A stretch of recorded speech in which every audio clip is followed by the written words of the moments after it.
Bonjour, je voulais vous parler du sel. Là, je viens de voir une vidéo il n'y a pas très longtemps. Là, j'ai vu une petite vidéo qui disait que dans le sel, il y avait, comment il s'appelle? Le E535, que c'était, fallait s'en inquiéter. Alors du coup, j'ai fait un peu de recherche comme ça, là. Et le E535 et E536, c'est du ferrocyanure de potassium. Je ne dis pas de bêtises.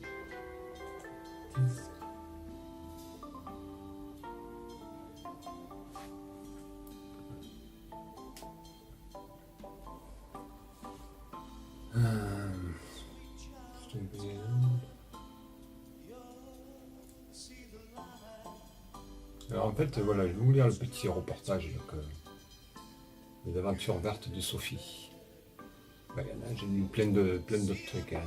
Ils racontent un peu tous pareil. Je donnerai quelques petits trucs après aussi. Je suis tombé il y a quelques jours sur un documentaire passant sur Arte. Ce dernier retraçait les modes de conservation des saumons biologiques dans les fjords norvégiens. Et je me souviens d'une femme qui ne voulait surtout pas utiliser le sel industriel pour ne pas intoxiquer ses saumons. C'est à ce moment-là que j'ai fait connaissance avec ce fameux E535, aussi appelé E536. Un code barbare digne de Stargate SGA. Ce petit E535 se glisse tout discrètement dans nos petits plats, et cela n'est pas une très bonne nouvelle pour nous. J'ai donc voulu mener mon enquête d'aventurière, et c'est pourquoi aujourd'hui je vous parle de ce petit aliment qui n'a de blanc que l'aspect, et qui va vous révéler un patchwork de vérités déplaisantes. Du sel et des hommes. Le sel a toujours aidé à conserver les aliments, à conserver les peaux, et à même acquérir de la richesse, puisqu'il était jadis monnaie d'échange.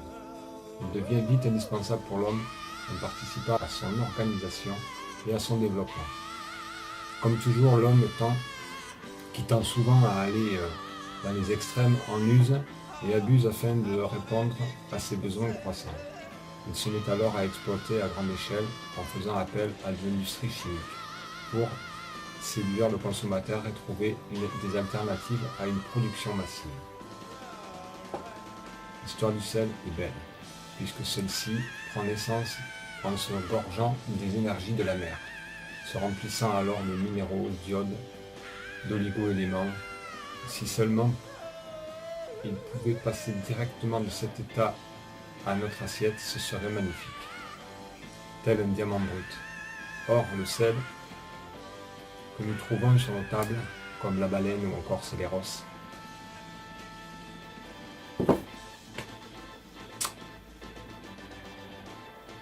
le sel de mon enfance, mais pas de cette forme, puisqu'il n'est pas raffiné. Et lorsque le sel se fait raffiner, il est destitué de son essence marine, lacunaire et fade. Il devient poison. En effet, un sel pur n'a pas du tout la forme que l'on connaît. Lorsque le sel sort de la mer, celui-ci est de couleur grise, des grains plutôt un peu grossiers.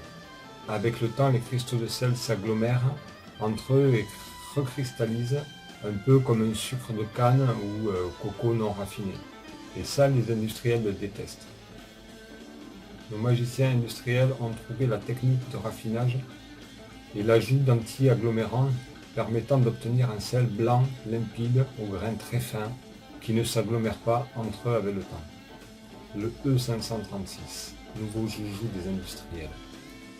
Cette molécule sert à raffiner le sel pour mieux le conserver, et va permettre de ne pas boucher la salière en aidant les grains de sel à ne pas s'agglutiner lorsqu'ils sortent.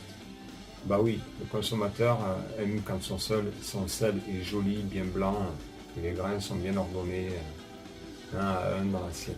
Fichtre. Le sel alimentaire industriel est bourré de cette fameuse molécule de synthèse E536. Il s'agit du ferrocyanure de potassium. Mais c'est pas tout.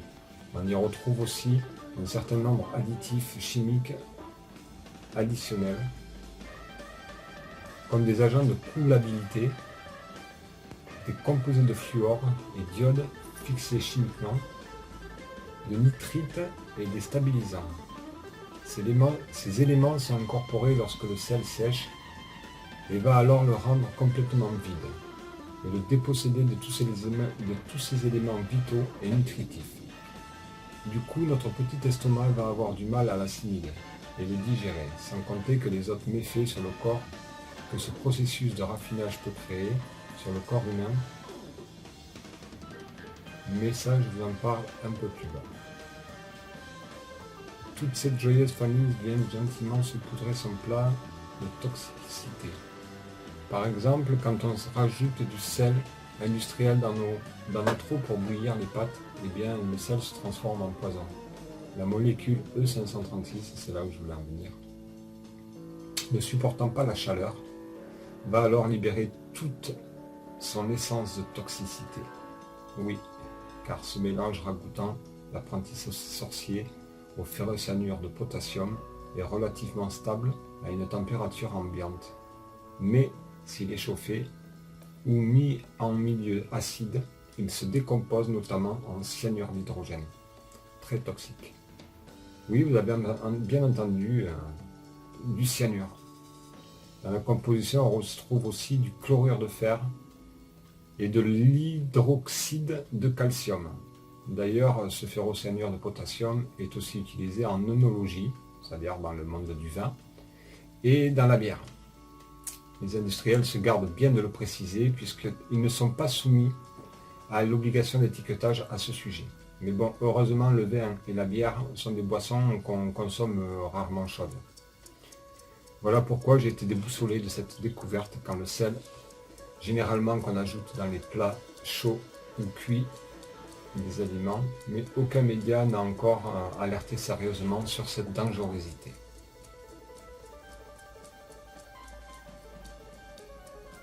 Le E536, c'est grave docteur? L'industriel n'aime pas s'apesantir des conséquences à long terme sur le consommateur. Ça lui fait perdre son temps et son argent. Et pourtant, elles sont bien là. Je vous en mets quelques-unes pour que vous puissiez avoir un ordre d'idée sur ce que ce tout petit grain peut provoquer sur notre santé. Réduction du transport d'oxygène dans le sang, engendrant alors des difficultés respiratoires, des étourdissements ou des maux de tête.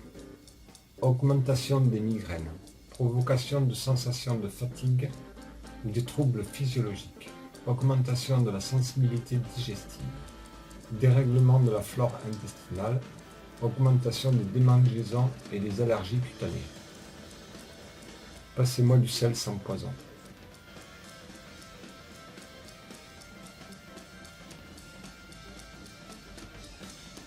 Le E535 et E536 sont interdits dans tous les produits biologiques. Il faut donc utiliser un sel pur qu'il se vend dans les magasins bio, comme le sel de Guérande par exemple. Voilà, vous achetez du sel gris, du sel... Mais vous regardez dedans qu'il n'y ait pas de... J'en ai acheté aujourd'hui. J'en ai acheté aujourd'hui parce que... Là, c'est quoi qu'ils disaient? Dans celui-là, c'est pareil, ils disent la même chose. Ils disent qu'ils en mettent dans les... La substance est pure et stable à température ambiante, mais si elle est chauffée ou mise en milieu acide, elle se décompose, notamment en cyanure d'hydrogène, un HCN, très toxique. Cet additif est présent dans le sel table raffiné pour les produits de remplacement. Remplacer très avantageusement les sels raffinés.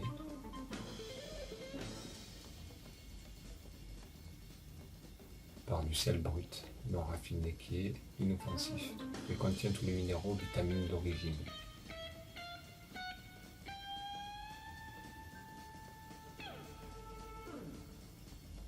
Il y a un anti-agglomérant. Voilà, bon, ils disent que si on en prenait 15 cuillères par jour, ça serait nocif de suite. Mais 15 cuillères de sel froid. Là, du moment que vous le faites chauffer, vous transformez ça, vous bouffez du cyanure. Alors j'avais vu ça il n'y a pas très longtemps, les mecs viennent me passer un bon moment là, regardez, j'ai une autre page, ça c'était sur Santé Magazine. Alors le ferrocyanure de sodium E535. Descriptif, anti-agglomérant de synthèse autorisé à faible dose dans les sels de cuisine, risque d'intolérance ou d'allergie, interaction avec d'autres additifs mal évalués.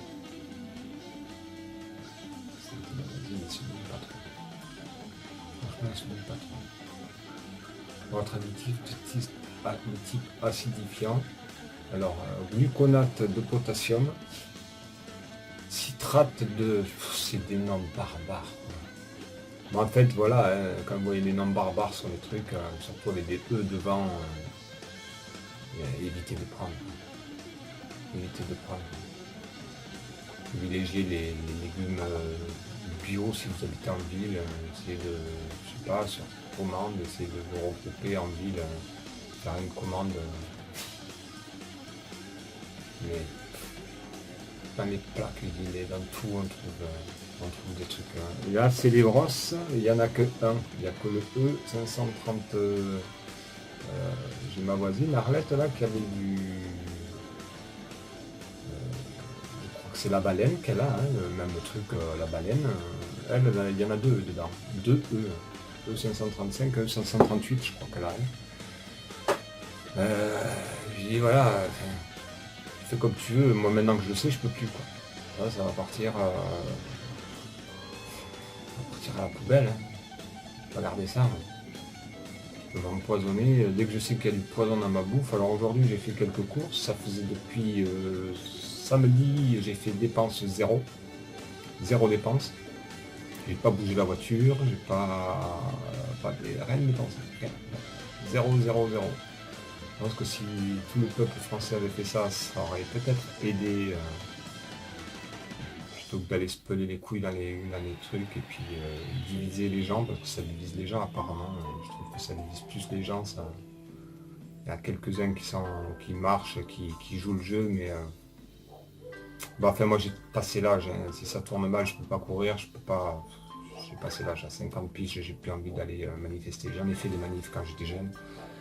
Et c'est vrai qu'avec du recul, ça n'a jamais rien donné. Hein. Même de vaquer, tout ça, j'étais à fond à l'époque. La loi de vaquer, ça n'a rien donné. Hein. Ça a donné que de l'illusion, l'illusion de revendiquer. Comme on dit, enfin, comme il y en a pas mal qui disent, le mieux c'est ça, bloquer, acheter plus rien. Acheter plus rien, acheter le minimum, essayer de trouver... il y a des trucs qui grimpent au rideau. Ça va, Titi? Ouais? Ça va? Qu'est-ce que tu veux? Ben, je vais tenir comme ça. Il y en a qui... Ouais, je sais plus ce que je voulais dire. J'ai perdu.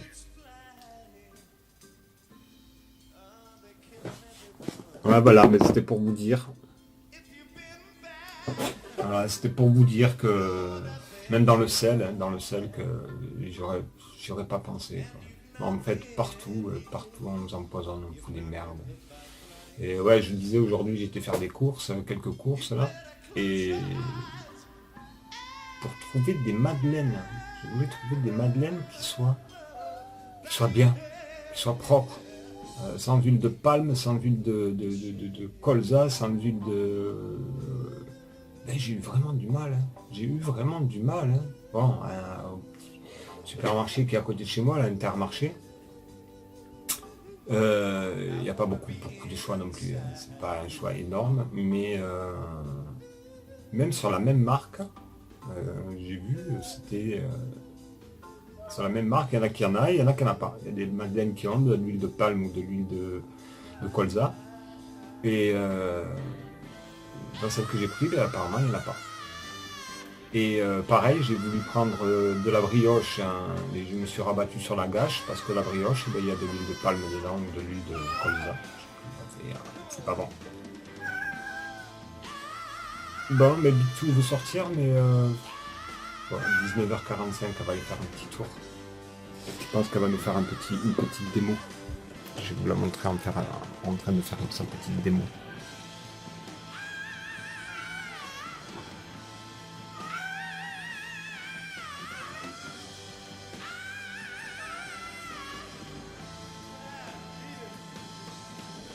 je voulais juste vous dire, ben voilà, méfiez-vous.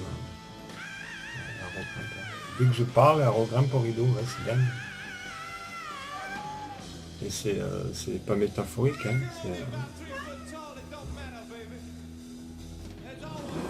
Là, je parle et tu vois, elle attaque le rideau. Elle attaque. Oui.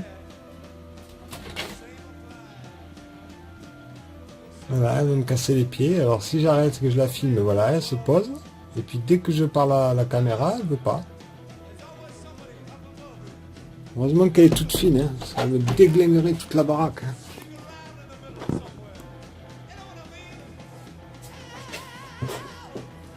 Voilà, bon, mais c'était tout.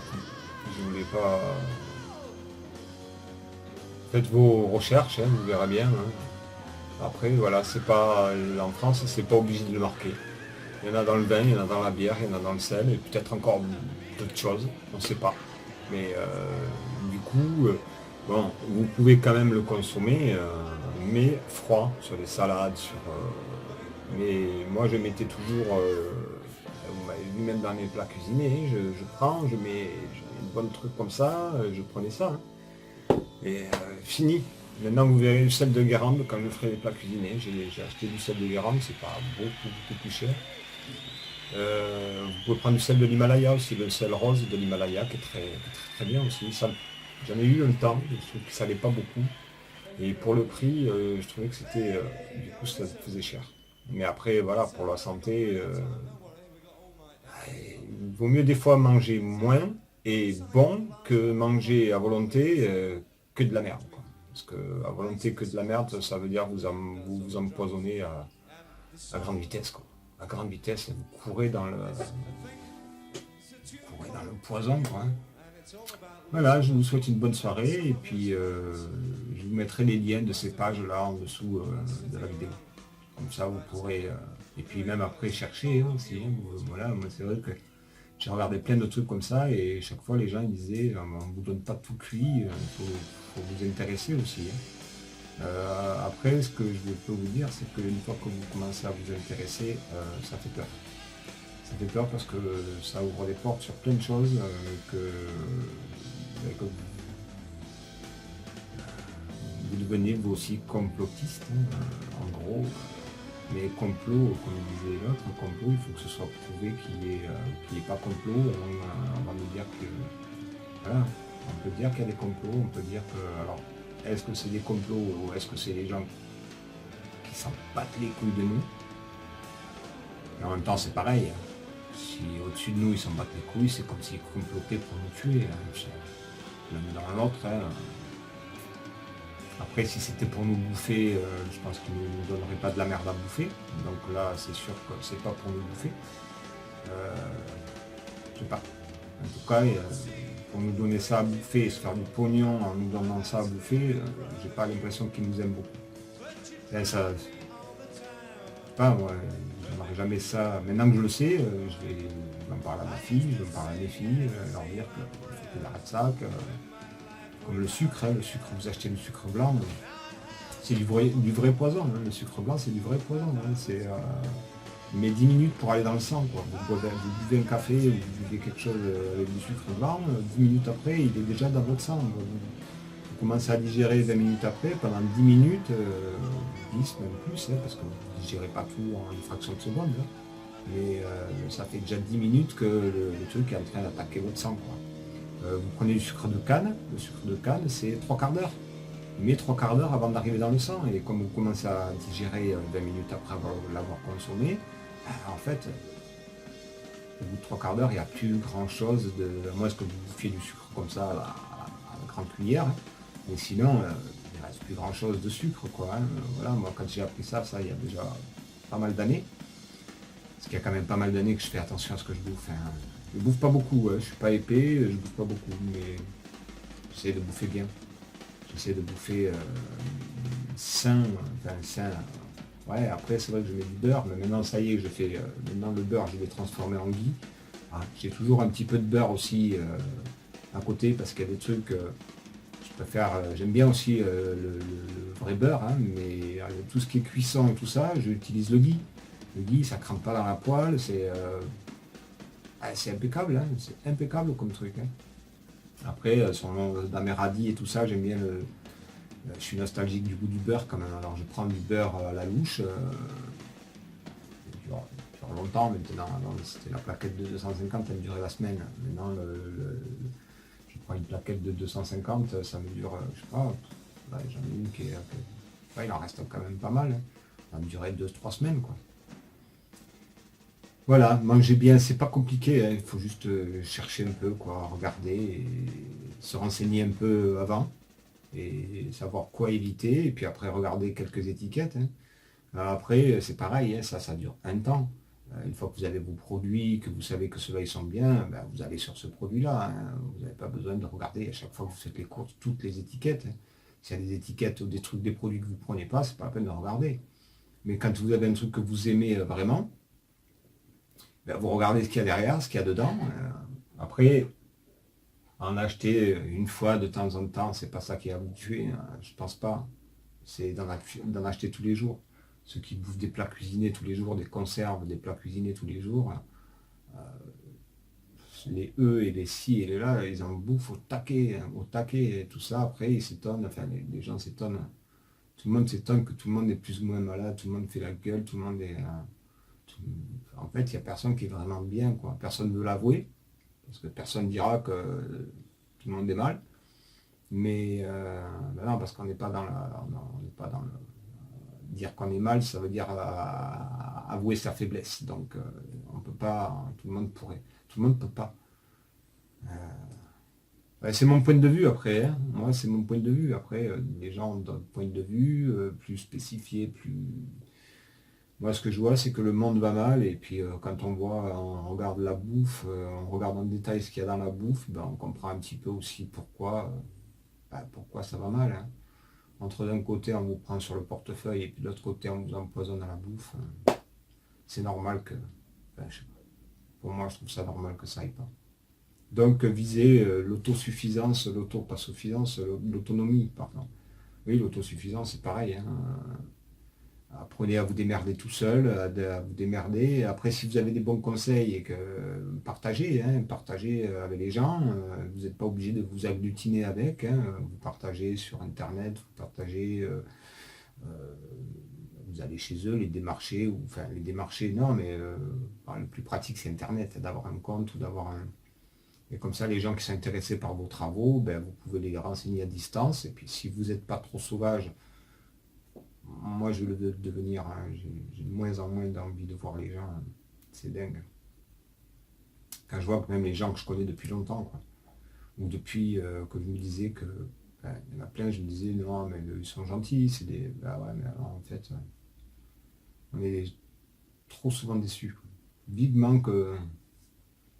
Je ne peux pas vivre en ermite, hein, mais vivement que je m'isole un peu, que je vive voilà, avec mes bouquins, mon jardin, mes animaux, des gens bien qui viendront me voir de temps en temps, je pense, mais ça suffira. Là, j'ai lu un bouquin là, qui était. D'ailleurs, je vais faire un résumé. Hein. Cette vie ou celle d'après. Je vous ferai un résumé pour ceux qui seront intéressés. Ah, il y a toujours des chats qui passent partout. Bah, je vous souhaite une bonne soirée, puis bonne soirée, pour moi c'est la soirée, là, il est 19h58, 20h. Et je vous dis à bientôt. Ciao.